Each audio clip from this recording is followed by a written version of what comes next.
پیدائش دوسرا باب۔ سو آسمان اور زمین اور ان کے کل لشکر کا بنانا ختم ہوا، اور خدا نے اپنے کام کو جسے وہ کرتا تھا 7ویں دن ختم کیا، اور اپنے سارے کام سے جسے وہ کر رہا تھا 7ویں دن فارغ ہوا۔ اور خدا نے 7ویں دن کو برکت دی اور اسے مقدس ٹھہرایا، کیونکہ اس میں خدا ساری کائنات سے جسے اس نے پیدا کیا اور بنایا فارغ ہوا۔ یہ ہے آسمان اور زمین کی پیدائش جب وہ خلق ہوئے، جس دن خداوند خدا نے زمین اور آسمان کو بنایا، اور زمین پر اب تک کھیت کا کوئی پودا نہ تھا، اور نہ میدان کی کوئی سبزی اب تک اگی تھی، کیونکہ خداوند خدا نے زمین پر پانی نہیں برسایا تھا، اور نہ زمین جوتنے کو کوئی انسان تھا، بلکہ زمین سے کوہر اٹھتی تھی اور تمام روئے زمین کو سیراب کرتی تھی۔ اور خداوند خدا نے زمین کی مٹی سے انسان کو بنایا اور اس کے نتنوں میں زندگی کا دم پھونکا، تو انسان جیتی جان ہوا۔ اور خداوند خدا نے مشرق کی طرف عدن میں ایک باغ لگایا اور انسان کو جسے اس نے بنایا تھا وہاں رکھا۔ اور خداوند خدا نے ہر درخت کو جو دیکھنے میں خوشنما اور کھانے کے لیے اچھا تھا زمین سے اگایا، اور باغ کے بیچ میں حیات کا درخت اور نیک و بد کی پہچان کا درخت بھی لگایا۔ اور عدن سے ایک دریا باغ کے سیراب کرنے کو نکلا، اور وہاں سے 4 ندیوں میں تقسیم ہوا۔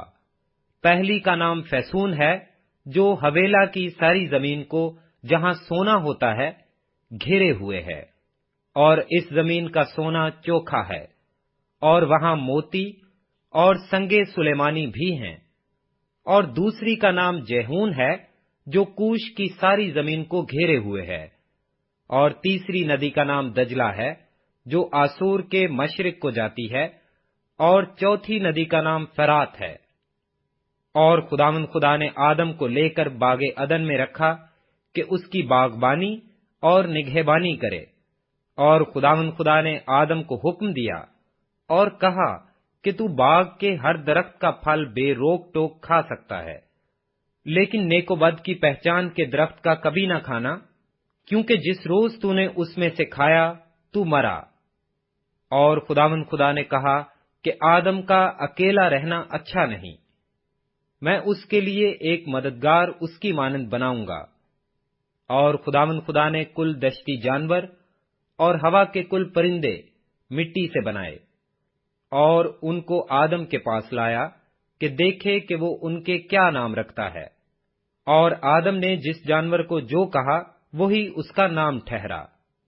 اور آدم نے کل چوپایوں اور ہوا کے پرندوں اور کل دشتی جانوروں کے نام رکھے، پر آدم کے لیے کوئی مددگار اس کی مانند نہ ملا۔ اور خداوند خدا نے آدم پر گہری نیند بھیجی، اور وہ سو گیا، اور اس نے اس کی پسلیوں میں سے ایک کو نکال لیا اور اس کی جگہ گوشت بھر دیا۔ اور خداوند خدا اس پسلی سے جو اس نے آدم میں سے نکالی تھی ایک عورت بنا کر اسے آدم کے پاس لایا۔ اور آدم نے کہا کہ یہ تو اب میری ہڈیوں میں سے ہڈی اور میرے گوشت میں سے گوشت ہے، اس لیے وہ ناری کہلائے گی، کیونکہ وہ نر سے نکالی گئی۔ اس واسطے مرد اپنے ماں باپ کو چھوڑے گا اور اپنی بیوی سے ملا رہے گا، اور وہ ایک تن ہوں گے۔ اور آدم اور اس کی بیوی دونوں ننگے تھے اور شرماتے نہ تھے۔